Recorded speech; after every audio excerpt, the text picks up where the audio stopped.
What's up guys, it's Tommy here and welcome to the West Ham Liverpool post-match reaction and analysis video, and we will also analyze tactically how Trent Alexander-Arnold's new role has transformed this Liverpool team and why many Liverpool fans, including myself, can be very excited about Liverpool's future. And this was another step in the right direction. It wasn't as spectacular, of course, as our game against Leeds United, and Liverpool got lucky in moments, but I think Cody Gakpo and Trent Alexander-Arnold put in absolute masterclass performances, and Curtis Jones has been one of the big surprises of this season since he came back from his long injury and very rare injury. Curtis Jones has been a breath of fresh air in Liverpool's midfield. Henderson put in an absolute disastrous performance, and finally Jurgen Klopp substituted him very early, and hopefully that will signal the end of Henderson being a regular starter at Liverpool. Next season, if Henderson is starting regularly, Liverpool will have massive problems, and we need to sign midfielders who are starting ahead of Jordan Henderson. But I want to talk about Cody Gakpo's performance, who scored an absolutely brilliant long-range goal after West Ham scored a quality goal of their own. Lucas Paqueta puts in an absolute bullet into the roof of the net, and Fabinho and Henderson defensively didn't cover themselves in glory defending that West Ham attack. It was just too easy playing simple 1-2s on the edge of Liverpool's penalty area, and Lucas Paqueta punished Liverpool by scoring a brilliant goal. But after that, it was pretty much all Liverpool, at least in the first half. Cody Gakpo scored a brilliant long-range effort. Trent Alexander-Arnold gets another assist, and this is, I think, now Trent's 5th assist in his new role. And just to put it into context, I think before this new role, that basically Trent is playing as a defensive midfielder, as a playmaking midfielder in attack, and in defense he slots back in the right back position. I think this is an absolutely perfect position for Trent Alexander-Arnold, and heads off to Jurgen Klopp and the Liverpool coaching staff for making this tactical change, because Trent's passing range is so good. It's probably one of the best in the league, only comparable to Kevin De Bruyne and other absolutely world-class passers of the ball. And Trent in his new role will get so many assists, and Liverpool will score so many goals because of this tactical switch. But also Cody Gakpo, very, very clinical in his finishing. And Cody Gakpo is a player similar to Wijnaldum and Firmino in that he can press the opposition. He has lungs to run for days. But he's also bigger, taller and faster than any of Wijnaldum or Bobby Firmino. And he's a really, really good goal scorer as well. And I think for like 30 million or something like that we paid for Cody Gakpo, he's an absolute bargain. And no wonder Darwin Núñez cannot get a start in this Liverpool team, because Salah and Jota are in better goal scoring form than Darwin Núñez, and Cody Gakpo is a better high presser of the ball, of the opposition defense, and also Cody Gakpo probably has like better distribution, better passing, and Darwin Núñez still needs to learn and develop and grow in order for him to be a regular starter. I was very happy to see Luis Diaz play like more than half an hour. That's what I wanted before the game. And what difference a few games can make for Trent Alexander-Arnold, because before this switch into his new role, which is, I'm not sure if there is a role, like there is a name defined for that. He's like a deep lying playmaker in attack and a regular right back in defense. Trent Alexander-Arnold many times have been the main culprit and the scapegoat for Liverpool's struggles. But in the space of a month, he really transformed his own season and Liverpool's season.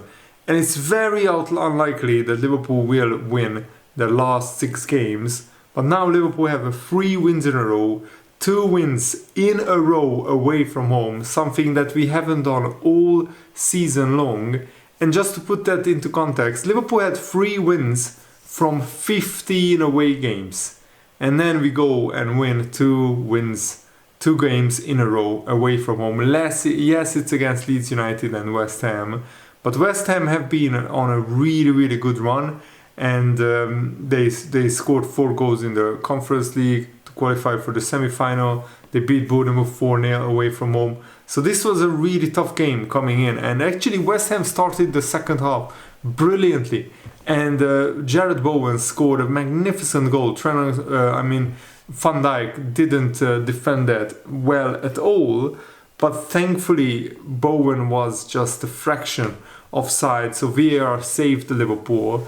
And then Joao Matip, after having a shot cleared off the line, scores a brilliant header from an Andy Robertson corner to make it 2-1 Liverpool. And then there was the controversy of Thiago handballing while he was falling on the floor. But the new handball rules state that if the ball ricochets from a teammate's body part or the opposition's body part and very immediately hits the hand of the player, then it's not a handball, because it's innocuous, it's by accident. And Thiago was also falling on the ground, so he was trying to control his fall by putting his hand on the ground, and that's where the ball ricocheted onto his hand. And that's why VAR didn't recommend the referee go over to the monitor, because under the new rules that is not a handball offense. You can argue with the rule, but you can't argue with the referee not giving a penalty, because he was just following these new handball rules. And I don't understand why West Ham fans felt really aggravated by that decision. But Liverpool had a lot of decisions go against them this season. I mean, Liverpool failed to score there are 2 penalties, but just 2 penalties awarded for Liverpool this season, and that's way less than we should have, because other attacking sides get way more penalties than Liverpool. And what is absolutely staggering about this shift from the right back role to a more central position in attack, Trent Alexander got 1 assist all season before this shift to a new position, and since this tactical tweak, Trent Alexander has got at least 1 assist in every single game that he has played in. 5 assists in the last 4 games. This is no longer just an experiment for Liverpool, but more of a confirmation on how Jurgen Klopp wants this team to look in the future, how he wants to evolve and rebuild this Liverpool side. And what Trent Alexander did brilliantly in this game, and what he does in this new role, is he can pass the ball in behind the defensive midfielders, in behind the midfielder line, and in a position where Cody Gakpo was running at the back line, but before anyone could get close to him, he gets his shot away and it nestles into the bottom far corner. Absolutely brilliant pass by Trent, but an even better finish by Cody Gakpo. And also Trent Alexander completed 82 passes against West Ham tonight, which was the 4th highest in the whole season for Trent Alexander. He has such a unique talent that Liverpool and Jurgen Klopp and the coaching staff did very well to find a new position for him where he can utilize his talents, and Liverpool can benefit from his passing range more than if he was just playing a regular right back role. And it's no coincidence that since Trent Alexander has been doing well in his new role, Liverpool have been doing well themselves. It's no surprise that Liverpool's newfound form has coincided with Trent's resurgence, and that means Liverpool fans may have to get used to seeing him coming across into the midfield, not just until the end of the season, but perhaps for the long-term future as well. And I think this tactical switch will benefit Liverpool a lot in the future. And good news is that Brighton lost to Nottingham Forest, so Brighton stayed behind Liverpool. Yes, they still can go above Liverpool if they win their games in hand, but now Liverpool move up to 6th place ahead of Tottenham, and Tottenham play Manchester United. And you know what? We are only 6 points behind Man United. So that's not an insurmountable lead. Yes, Man United have 2 games in hand, but the form that they are in and the way that they played against Sevilla and against Brighton, it's not a frighteningly good Manchester United anymore. But I think we can finish ahead of Manchester United if they drop too many points. I mean, they play Tottenham, Aston Villa, Brighton, West Ham away. Not easy games. Any of those teams can give Man United a game.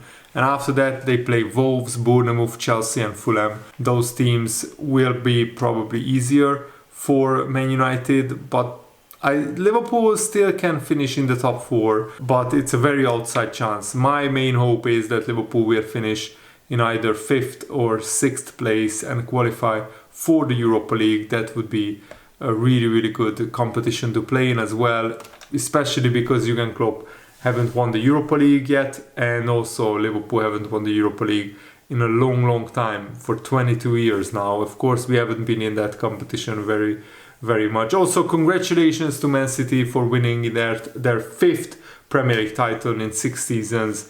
The Premier League is like the Farmers League.